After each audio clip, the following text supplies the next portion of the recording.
Welcome to WeTalk Sidewalk, the first ever WeTalk Sidewalk. Yes, I want to thank Rachel Morgan and Chloe Cook for bringing us here. If you're just tuning into WeTalk, we have 3 other really interesting shows that we've shot here this morning live in Birmingham, Alabama, which is where we are now. We're going to finish WeTalk Sidewalk with a very important film that brings up some really, really difficult history. This is not even history, it's present day. It's still happening. Jacqueline Olive is here. Welcome. Thank you. Thank you. Jacqueline directed a film called Always in Season, which is it's particularly appropriate playing here, I think, the site of the famous bombing in 1963 of the 16th Street Baptist Church, where four little girls were killed in that. And it was a turning point in the civil rights movement, but apparently not enough of a turning point, because your film really brings forth, premiered at Sundance. Let me just give a little history. The film premiered at Sundance. It's played about 36 film festivals since then. Yes, Jacqueline is about to, and premiered in competition, I should say, and I know that when you premiere in competition, it's really the highest honor that Sundance can give. So congratulations on that.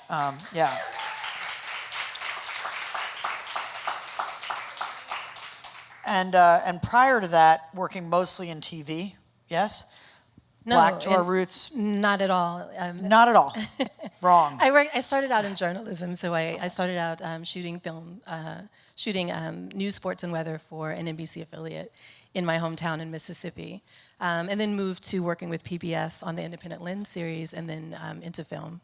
Right. So I guess what I meant was PBS versus what you're about to do. I think PBS is TV personally, but what you're about to do is a theatrical release, which you're doing yourself, which I've done that, actually. It's insane and really intense. You're about to do that in September with this movie. Yeah, absolutely. And put it out. So we're excited to, like you had mentioned before, we had premiered at Sundance and are getting the film out in festivals still, and we continue to do that. And it's a real honor, by the way, to screen here at Sidewalk. I've been hearing about it for years and wanted to come, and so it's a great honor. And really thanks to a lot of visionary work with Chloe Cook, that Chloe Cook and the other folks at the festival have done to be very intentional about telling diverse stories by women and people of color. I think it's extremely important, and I'm appreciative of that. And then we're planning to release the film in theaters starting September 20th in New York at the Metrograph. We'll be there for a week. We'll move to LA and then Atlanta, Georgia the following week, and to all across the country, San Francisco, Oakland, Detroit, Chicago, DC, New Orleans, Atlanta again, Durham, North Carolina, and other places across the country, and especially in the South. Particular lynchings that have occurred that are still unsolved, that are always positioned as suicide, as Lennon's was, and also seem to be really involved in the reenactments of these lynchings. And I was going to ask you, because neither clip that we have, we're going to share 2 clips today, but neither one actually shows the reenactments, which reminded me a lot of Joshua Oppenheimer's act of killing, in terms of the perpetrators are people who are from families that have a history of being Confederates and of being in the KKK, are trying to write their own family history on the white side of things by playing these criminals, these haters, these killers, and then black people, and are trying to also bring this to light and keep this alive so that it doesn't happen again. But these are really, really uncomfortable moments to watch as an audience. Please tell me, how did you get involved with that in the first place, and was that the impetus for this? Yeah, absolutely. So I'll say that Joshua Oppenheimer's act of killing and Look of Silence were inspirations for me, as well as Stanley Nelson's The Murder of Emmett Till. Stanley is one of my mentors and a really brilliant filmmaker. And just to recap, the film examines the lingering impact of more than a century of lynching African Americans. And so I spent 10 years working on the film, 2 years researching and developing it, really wanting to understand that history. The more that I knew, the more that I learned, the more that I knew, the more apparent it was that lynching was terrorism. There was one more brutal story after the next. And so I really wanted to make sure I had a hold of the sense of the scope of the terror before I started to film. And when I found that there were people on the ground in small pockets across the country who were doing work for justice and reconciliation, I realized that that was my end to the story. And so I filmed in 9 communities across the country. The film features 3 of them, and one of them is in Monroe, Georgia, outside of Atlanta, about 40 miles outside of Atlanta, where a group of people, ordinary people, a lot of them without any acting experience, they get together annually to reenact the quadruple lynching of 2 couples that happened in 1946, the Malcolms and the Dorseys. And they do that for a number of very personal reasons, but they all agree that they want to make sure that the victims are never forgotten, and they believe that people may still be living there who are connected to that lynching, and so they wanted to help bring them to justice. Yeah, you mentioned that in 1946, President Truman launched an investigation, but it was never conclusive, right? Yeah, and it's actually really rare. So there was rarely an investigation into lynching. Less than 1% of them ever went to trial for murder, and there were nearly 5,000 lynchings across this country. Experts believe it's probably closer to 15,000 in every state but 4, so not just in the South, but across the country. In one lynching in Waco, Texas in 1916, 50,000 men, women, and children came out to watch the violence. And so lynchings were often organized events. People would watch the victims being brutalized. They would photograph the victims as they were being killed. And then afterwards, people would pose in photographs with the bodies. And so it's really important that people understand those details, that lynching is not just this mythical legend about something that happened in the middle of the night in the backwoods with backwards people. It was people in authority in communities. It was people in the upper echelons of community. It was ordinary people, not just Klansmen. Most times when lynchings happened, even when the Klan was involved, because the Ku Klux Klan was like any other membership organization for a long time. And so there could be people who were members of the Sierra Club, for example, who were also members of the Klan. And so they would come out to a lynching not as an official Klan member, as an official Klan event at times, without robes. And so that's why you see in most of the photographs of the Without Sanctuary Lynching Photography in America collection, you see people without robes and people who are smiling proudly as they're posing with lynching victims. And so all of those details are really important to understand, to unpack, to really look at, so that that history is not repeated. Yeah, it almost is saying it's okay, it's just condoning violence against the other.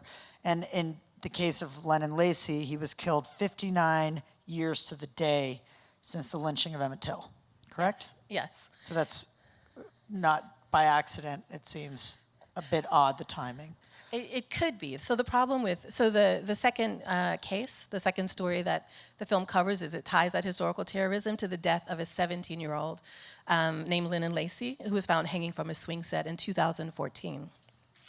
And many people in Bladensboro believe that he was lynched, including his mother, Claudia, who we follow as she fights to get an FBI investigation into the case. There, that's her there. Do we have a clip of her, I believe? Think about it as if it was your son or your daughter.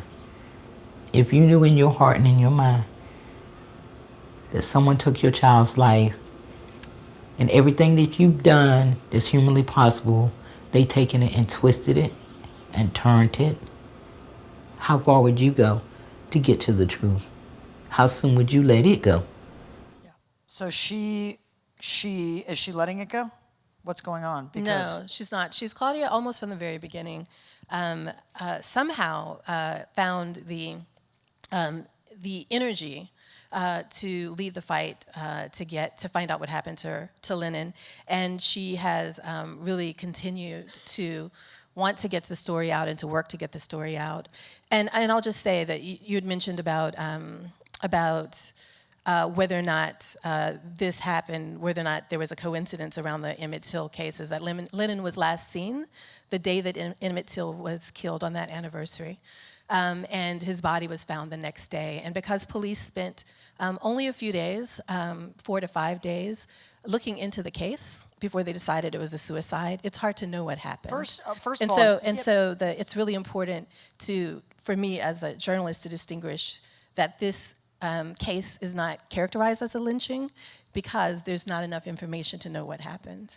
But he was killed on a Friday, and they didn't even get going on it till Tuesday. That's right. Because of some holiday. And then they came and knocked on her door and told her, sorry, your son killed himself, and just classified it as that. But then you have this incredible interview with the mortician who says that it was clear he had bruising on the outside of his forearms, which is what happens when you're struggling and you're fighting. And the belts found around his neck were not anything that he owned. And his final post that he made before he died was how excited he was about the game the next day that he was about to play in. So this doesn't sound like someone who's aiming to kill himself. He was excited about football, and it was the opening season game the next day, and he had packed his bags that night ready to go to practice the next day. Lennon was also wore a size 12 tennis shoes, and he was found with size 10 and a half on. So there were lots of inconsistencies in the story that the family simply wanted investigated. They wanted answers. And so that's why Claudia fought to open an investigation into the case. So we see in the film that there's speak-outs and there's NAACP but at the end of the day, they close the investigation, right? Or is there a way to reopen it, or what happens now? Yeah, so the FBI, there was a rally in Bladenboro in December of 2014, and shortly afterwards, the FBI agreed to take a look at the case, and they did they looked at it before they gave a decision over a year and a half. So in June of 2016, they reached out to the family, and we were really excited.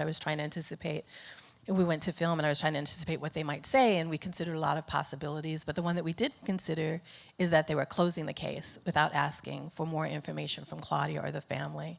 And they closed the case for lack of enough evidence to pursue a homicide investigation.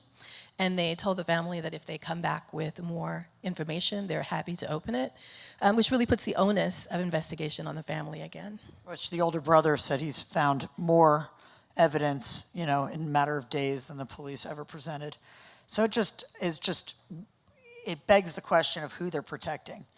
Why? Why are they protecting these people who it seems clear, perpetrated a crime? You're also right, and the really important question for me around including this narrative was why didn't the police consider the racial dynamics in that community, and why didn't they consider this history that's so intrinsic in our country of lynching?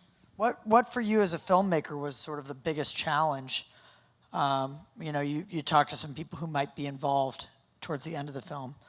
I'm wondering if that was a challenge, getting them on camera, or which aspect of this very difficult subject matter? Well, my experience as a news photographer came in handy because I'm used to getting no's, and so there were a lot of people who did talk. I did interviews in other states with Klansmen and other people who other people might be hesitant to approach, and got them to talk. What was really difficult was getting officials to talk.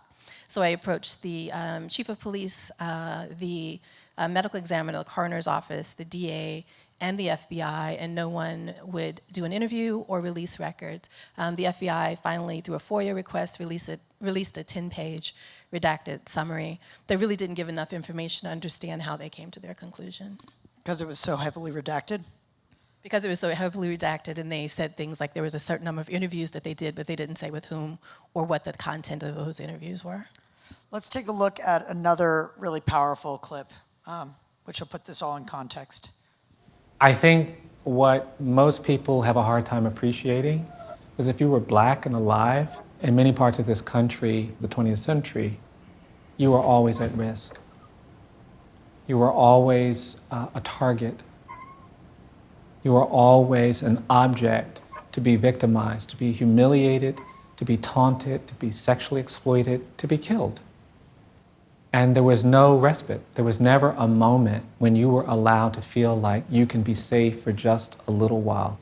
You were always in season.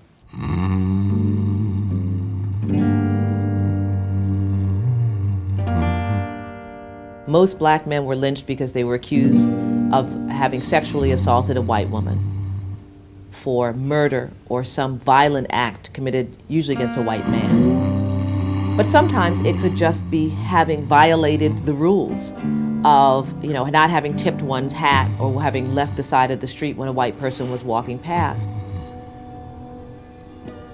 It could be being regarded as uppity. And it really involves a process of dehumanization, that the black man had to be physically restrained, that he was over-sexualized, that he was naturally and inherently violent, or something that's not human. And it's this very insidious process of dehumanization that begins always with words that allows average individuals to stand and watch and to participate and sometimes cheer while another human being is brutally murdered.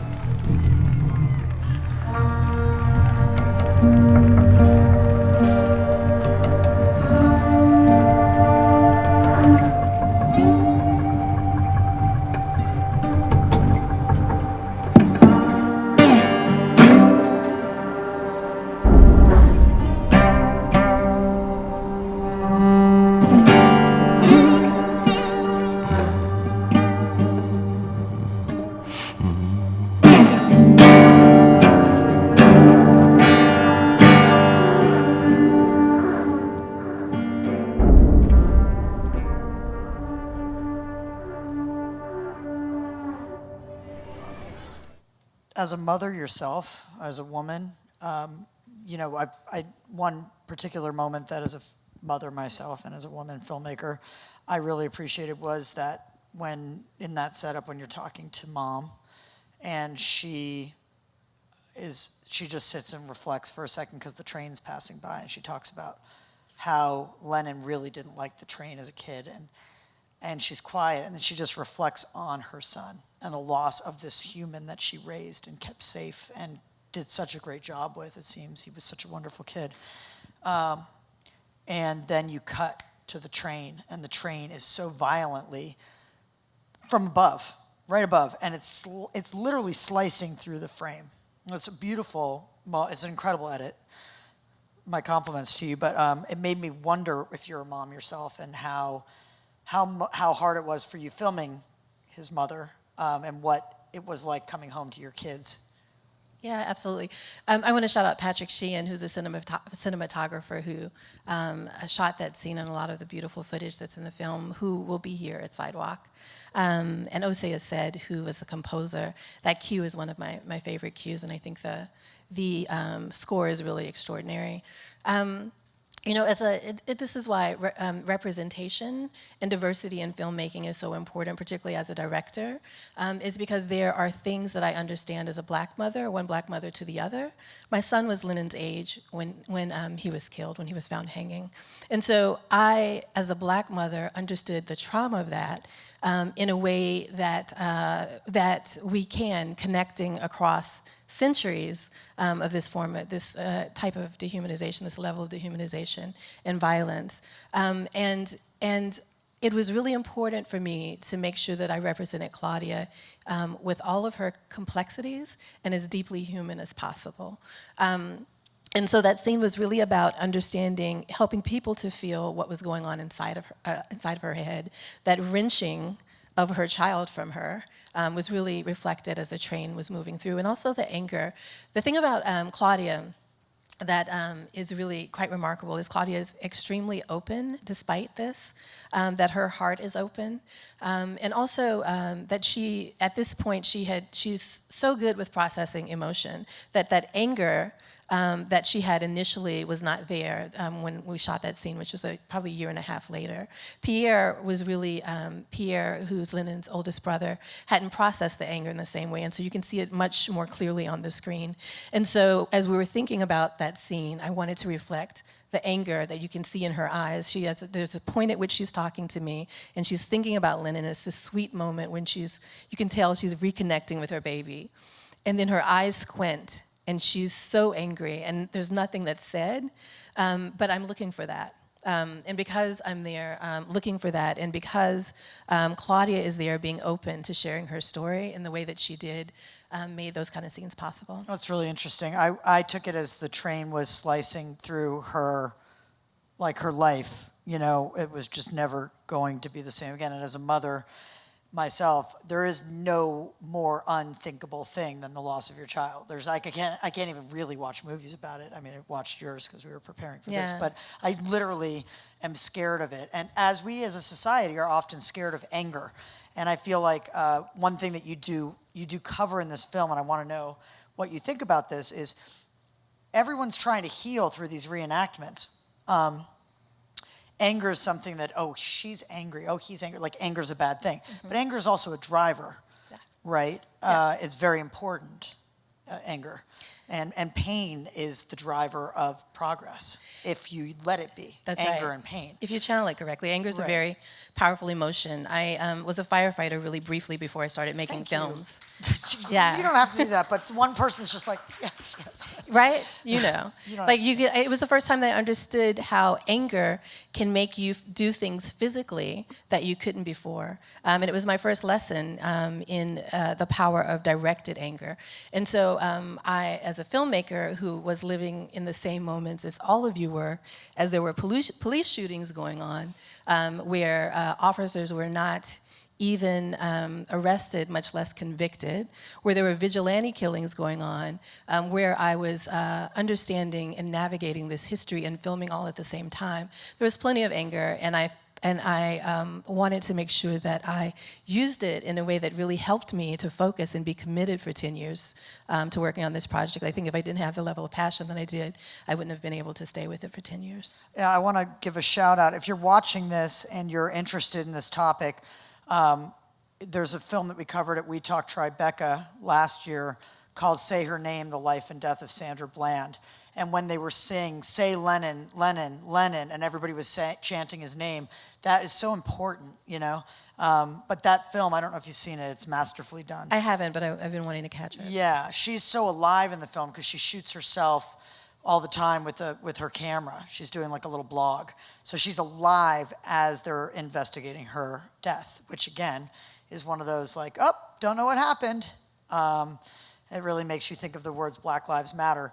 I also think about the Southern Poverty Law Center and what they're trying to do around here. Yeah, I want to give a shout out to that organization, which my parents have supported since I was a kid, and now I support. But tell me about like the efficacy, in your view, of these organizations. Southern Poverty Law Center, NAACP, like ACLU. Well, the work that they're doing is extremely important. This film is really not just about the history, as you might have guessed. It's really about how this history, this violence has evolved, hasn't gone away. There's no wall between history and us. It's evolved. And the question when we don't unpack it and we don't look at it is, what does it look like today? So you have first of all, you have the Klan fully intact still. There were many times when I made calls to the Klan organizations, to different headquarters in different states, and you know, the recording is just really ominous and eerie, saying really hateful things on the voicemail. On the outgoing? Trayvon Martin, when Trayvon Martin's anniversary comes up every year, there's a mention of how excited they are about the anniversary on the voicemail. And so you certainly have the Klan intact. You have white nationalist organizations who package themselves with supposedly quaint-sounding names like Proud Boys and Patriot Prayers. And these are all evolutions of the same drive for white supremacy and the same search for control. And so the institutions that lynching propped up and the institutions that made lynching possible are still evolving out of this history. And so what's really important is that we look at the work that's needed to do around these institutions, like policing, like housing, looking at issues of segregation, education, banking, all of these institutions that we move through daily, and all of the institutions that organizations like Southern Poverty Law Center, the ACLU, the Vera Institute, a lot of organizations are doing work around, and so a large part of my vision for the film 10 years ago was really to be at this moment when we can start to do work with those organizations around impact and engagement. Well, this moment you would have expected would be one of progress, but it seems that we've regressed, and we are regressing, and hate crimes and shootings are happening almost every day in America now, and around the world. Actually, And there's a climate of hate. policies that are hateful and racist in the government that are really fueling the attitudes and really bolstering those institutions. Which ones? Do you want to speak? Policies around immigration, the policies that you mentioned in the previous panel, around women's rights, abortion rights. All of those come out of this white supremacist drive to control people of color, to control people who are marginalized, disabled people, LGBTQ folks, women. That we really need to unpack and continue to push back on, and not to think about this one single solution that will be the answer, but to understand that this is life work. Yeah. It's work over a lifetime. Another shout out, if you're interested in immigration and watching this show in our playlist, go to look at The Infiltrators, which we covered at South by Southwest last year, also using reenactments to kind of bring the stories alive of people who are disempowered and being shipped out and separated from their families. Which is a massive issue at the moment. Last question for you, and thank you for coming on WeTalk, is are these reenactments helping? Are they individually helping these people? And where do we see them? How are they being distributed beyond your film? And also, one more part, how do we support your film? I appreciate that. So the reenactments are a very organic event that happens every year separate from the film. So there are no reenactments in our film. We are simply documenting what's going on in the community in Monroe and in Atlanta that happens every year. And those reenactments, as you can see, certainly let people know about this history. One of the things that the reenactors portray is that one of the victims, Dorothy Malcolm, was pregnant and that the baby was cut from her stomach during the reenactment. There is no documentation of that. And there's a lot of controversy over them reenacting that because there's no documentation. It really speaks to the issues of what's valid, documentation or generational memory and oral histories from the Black community and from people of color. But there are these questions about whether or not, or these concerns about the reenactment and how they're portrayed and how they play out that are valid. Some of them are valid, but they are. I believe that they were important to include in the film, and I think that they're important for this country because they give the story and they tell the story in the way that people who have not been empowered in that community to tell the story have done. And so I think that that's extremely important. And when people show up, if nothing else, that they understand the truth of it as the people who live there and who are really intimately connected with the family members of the victims know as they do the reenactments, I think is really important. It was tough for me to watch, and I wondered if it's desensitizing to the young kids that were there. That was the only thing I was thinking, was it just so violent, you know? I don't think that it is. One is that I think people see more violence on HBO. Young kids see more violence on TV and in the cinema in other ways. And I think that it's important for people to understand the scope of the terrorism and not to soft-pedal it, particularly for Black kids who were there and for children of color, because they need to understand the things that they see and feel around them, what it means, and the connections of this history and what it's come out of so that they know how to navigate those things, keeping in mind that they are children and that you give them context, which I assume, you know, when people ask me about them being exposed to that violence, I don't assume that the parents haven't talked to them before they come and after. Sure.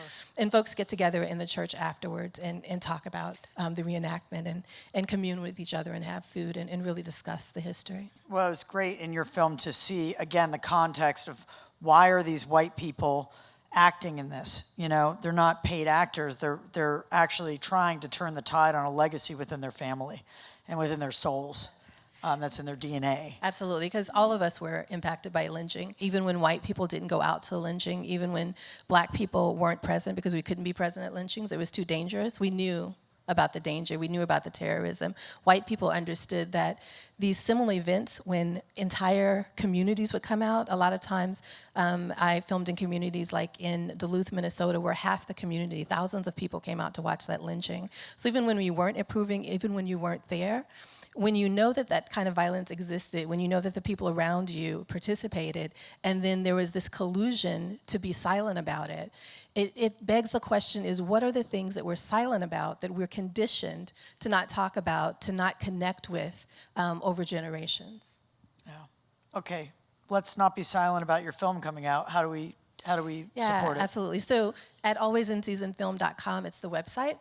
You can follow and see where we'll be screening in festivals. You can also follow our theatrical run that begins again on September 20th in New York at the Metrograph.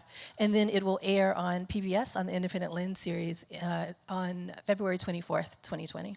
Congratulations. Thank you. Yeah, and thank you for making such an important work. I appreciate it. Thank This you. is Jacqueline Olive.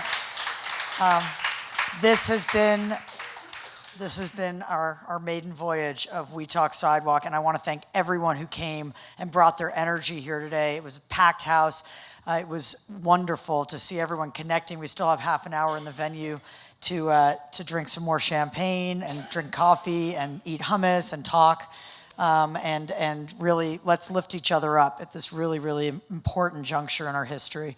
We're alive now, and we really need to band together, both to support the South, support all of the independent filmmakers here that are fighting to keep alive and tell stories despite the boycotts, to support civil rights, and to support those who are being deported illegally right now, as women, to support each other and to celebrate all the work that we do. That's why we have WeTalk. Thanks so much. WeTalk Culture. Follow us online, and we'll see you soon. Thank you.